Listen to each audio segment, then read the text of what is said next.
Let's start this by foregoing the fact that the news about Duviri launching in April in fact was announced on the 2nd of March by PC Gamer magazine. Yeah, let's just jump straight into Duviri from the dev stream 168 on the 3rd of March, a day after it was announced when Duviri was coming out by a different company. Shame on Digital Extreme for that one. They start off by basically confirming that Duviri and everything they shown was after the quest that they showed off at TennoCon last year. But we did finally get a fair few answers for a few different things, but they started by showing a trailer for a teaser trailer that will be coming when it comes out in April. Yes, Duviri is going to be an April update. It's not like we've known this since yesterday, when PC Gamer announced that Duviri was coming out in April. When it does come out, players will be given a choice between starting with Duviri, to quote them, Duviri on one side or Paradox on the other. You'll have a choice of both. Then corrected themselves and went, new players will get a choice to start with Duviri or Vor's Prize, because Duviri is going to replace the starting quest. The way that they made this sound is when you start the game after this update comes out in April, you're going to be given a choice between starting over or continuing from where you are. Sounded like that's what they were trying to say, but didn't really say it that well, and basically it's not a server wipe. You're not going to lose everything if you choose either of these, at least I don't hope that's going to be the thing. It was basically so if you are playing with a new player, you have friends who want to play but don't want to spend hours getting to where you are, you can play Duviri together because new players will have instant access to Duviri. When they start the game, they choose Duviri instead of Vor's Prize. That I did kind of like, but at the same time not, because it means every spoiler from the new war will basically be thrown completely out the window because you're going to start with the Drifter. Oh, and the Operator isn't going to be a thing, and you're going to have no frames, but more on that in a second. Because when they actually got into some gameplay, yeah, this looks strangely familiar, doesn't it? That's right, it's the Zaramon, the Dormizone to be exact. More importantly is where they go to here. Yep, you guessed it.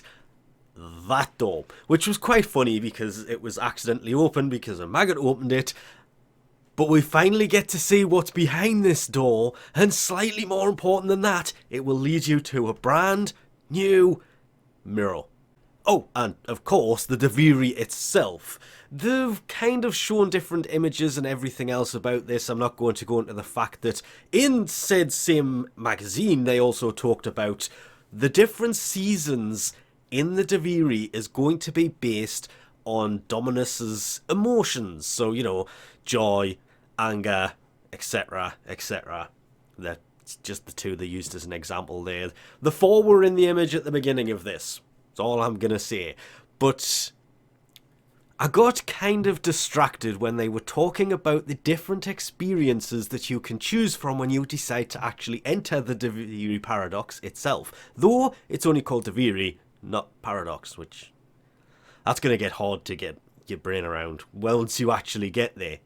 It is a paradox, but the area is just called Duviri. Lone will be for solo. The Duviri experience will basically be matchmaking and how they want you to play it. And then there was the other option. And to be fair, I wasn't really paying that much attention to it because it kept coming up with Twitch drops of one Teshin statue at the bottom of the screen. On Twitch drop a physical item, but never mind. That's why I kept getting distracted. The third mode was basically something about you can use your Warframes in there, but also at the same time, not really. Which is the part that I should probably have gone back and actually looked up, but let's just keep going, shall we? Because it's about to get more interesting. When you enter the Duviri, you will basically launch into Teshin's cave. And you can choose Warframes, and You basically have to choose your Warframe and your loadout and lots of other things from this area, but this area led to something people never wanted to see added to this game ever again, not since the Railjack incident. Yes, they have changed this a lot, and it is a much better system now than it was then, but still. Intrinsics for your drifter, yes. But you need to build up these 4 different trees. At least they haven't done what they did with the Railjack incident and went, oh, well, we're going to launch with these 4, but there is a 5th one. It'll come in a few months and then take 6-7 months to actually release it, or longer. There will be different trees in there, we'll put it that way. And you're going to have to basically max all of them out because there are different perks for different ones.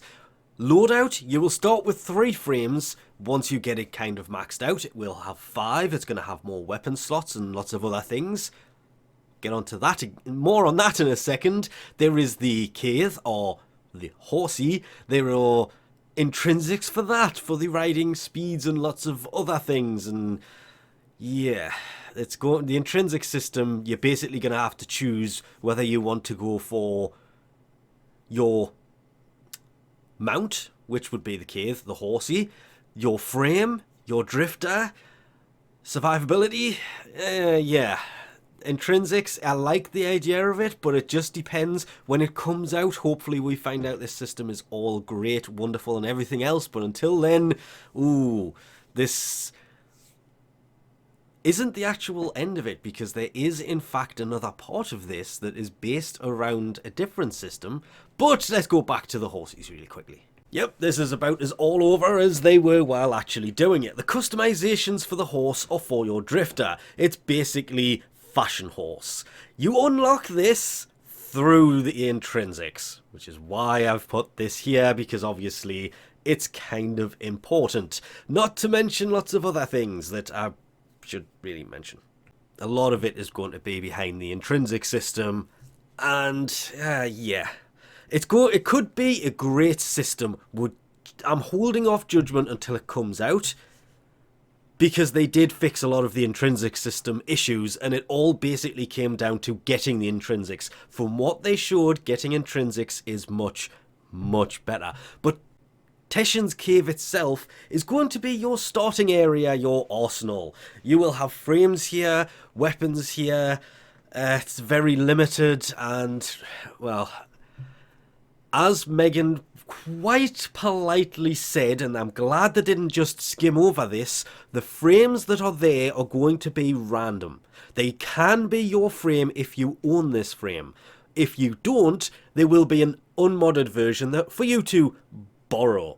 And again, there's only going to be 3 of them to start with, 5 once you get a little bit higher in the intrinsics tree, but the weapons are also going to be random. Random depending on the mood of the map at the time, because instead of weather, we literally have moods. And probably the biggest part of this that kind of got me, that it was kind of heartbreaking more than anything else, the Drifter is going to have their own melee weapons. Not Warframe weapons, melee weapons. Which sadly means Sun and Moon, the one weapon everybody has wanted in this game since the day Teshin unsheathed them. Sun and Moon is going to be a Drifter-only weapon. I hope this is not the case, but at the moment, that's how it is looking. But as well as the intrinsic system, there is also the decree system. This I'm really looking forward to. You get more of them as you go through, and they have different perks. They are basically a huge buff every time you complete a mission or an objective or do anything. You can have, they didn't say how many, literally said 15, 20 more. The longer you play, the more buffs you will be able to actually pick up. As soon as you leave, go back to normal gaming, close the game, whatever, as soon as you leave that session, oh yes, the decree system will reset back to 0. So the longer you play, the more buffs you get, the more, dare I say, badassy you will actually be. The stronger you will be. which could play into everybody's advantage here. But when they actually went out and had a look out there, you can see the colours. This was, of course, Joy. And we've waited since 2019 for Duviri. And yes, the word colour has been used quite a lot because it will not be in black and white. Obviously, during the quest, some things happened and no black and whiteness on here. I'm glad to see that. I was really worried that we were going to end up with some messed up black and white situation going on everywhere. Nope, colour will return upon completing the starting quest for this, and I'm glad they didn't show that. They did show some objectives, quick melee. A lot of the objectives were actually quick, and I liked it when Pablo mentioned the fact that things will be closer together. No more having to travel the entirety of the map between objectives. You will basically be able to do everything on one island because Duviri is obviously split into lots of different islands.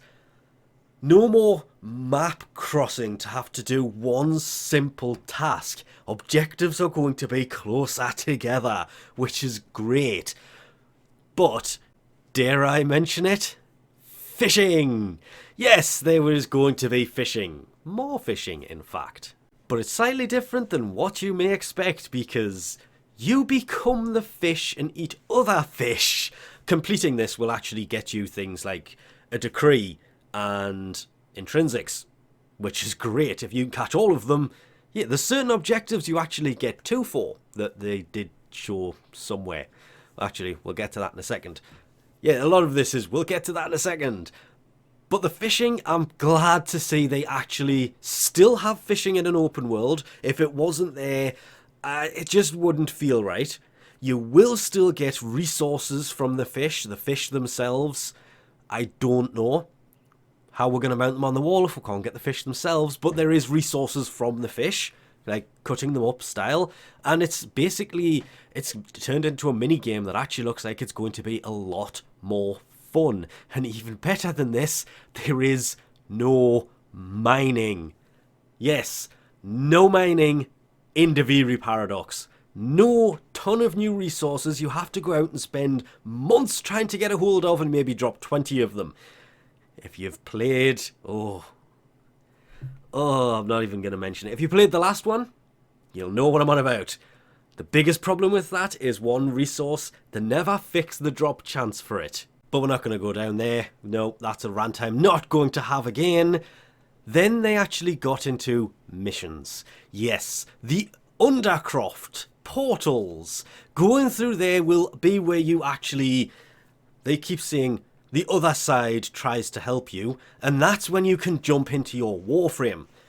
Quick spoiler notice, you can actually jump into your Warframe at different points inside of Duviri, but for short periods of time only. Not long term, it's like small bursts. But jumping into the Undercroft and being able to use your Warframe, the decrees will work on your Warframe as well, meaning your Warframe will become stronger as well. These missions, well, they looked like a Zaramon-based tile set that had been taken from the ship and thrown into the open world of Duviri, which I liked. I like the Void-based stuff. So the Void open world I've been looking for so much, looking forward to. Just come on, I want this now, not in April. Then again, this would have been nicer in December. But these missions will be short-lived cycle-style missions. So a 5-wave survival will link through to a 5-wave defense, which will link through to another mission. And they're going to be shorter missions, and the more you complete, the more resources and everything else you will probably get for them. But it's not jump in, do an endless mission. Though, there is actually endless missions in here somewhere. So the mission types, you're going to be able to use your Warframe and your others. So far, I'm actually liking how Duviri might play out. Would be nice if we can get to try it. They mention the fact that there will be wildlife that's going to be better than it was in everything else. The conservation system, you're going to be able to interact with the animals instead of them running away, which means no more running around and sleep darting random wildlife, which is probably for the best. It's a better way to interact with the wildlife. They will also lead you possibly to resources and treasures around you, kind of like when you take out a bunch of enemies, they will drop a treasure chest, and that reminded me a hell of a lot of Zelda, to be honest. And I'm only going to mention this because it was mentioned in the dev stream and somebody else is going to do it. The Incarnon system is being expanded to 30 weapons. Not new weapons, 30 pre-existing weapons. You're going to be able to get something called an Incarnon adapter, and you can take the Incarnon adapter that you have to pick before doing the mission, apparently. Hopefully that changes, and hopefully it's not random and you just have the Incarnon adapter and you can put it on whatever weapon you want to, rather than have to hunt out a specific Incarnon adapter for a specific weapon. Also, the fact that they went on about the Scanner Prime in this seemed also very weird, since the Scanner Prime is not something you can get in-game. Now or ever. It's part of the Founder program, and the fine print on the Founder program said, will not be available in-game. Don't know why they even mentioned it, apart from to demonstrate that it will work on Prime weapons, but they started by showing off that the Bratton Prime will also be able to do this, and the Incarnon effect will take place on them. You can add the Incarnon effects to it, you can add the Incarnon transformation will also happen, that will add perks and lots of other things to your weapon that will allow them to do weird things. The transformation will be there, the advance them system will be there. It's basically going to add another form of layer to all weapons, eventually. So all weapons will eventually have an Incarnon form to them, if you can in fact find the Incarnon adapter that goes with them. That intrigued me, because I would like to have the Bratton Prime usable again, because it just faded into it doesn't work on enemies anymore, so I had to stop using it. Would be nice to go back to using that again. This will make a lot of older weapons better. Oh, they also mentioned TennoCon is going to be... Well, I'll use their website for this, because August the 26th, 2023, and all I'm going to say is it's not in July. Last time they delayed it, it was until the 1st of August, and that's because other things were going on in the world. Delaying it until nearly the end of August, they're planning something for TennoCon 2023, and it's got to be something fairly big, because they've delayed it till the end of August. Why that date? What's coming just after that? Well, we'll have to wait till August, sadly. It has now been 100% confirmed. Hildryn Prime will be coming on March the 15th. 10 days before the whole 10-year anniversary of Warframe that they kind of skipped over ever so slightly and forgot to mention what's coming. That would have been really nice to have seen. What is going to be the 10-year anniversary for Warframe? Well, they've just had their chance to show us, and they fluffed it. Not like Digital Extreme to miss opportunities to show off things in their game or anything. It's not like PC Gamer announced when Duviri Paradox was being launched the day before Digital Extreme have a chance to launch it, because this whole dev stream should have been in February like they promised, and they could have had it last week instead. But I could sit here ranting about this all day. Instead, we'll just leave this off here. Thanks for watching. I'll catch you next time.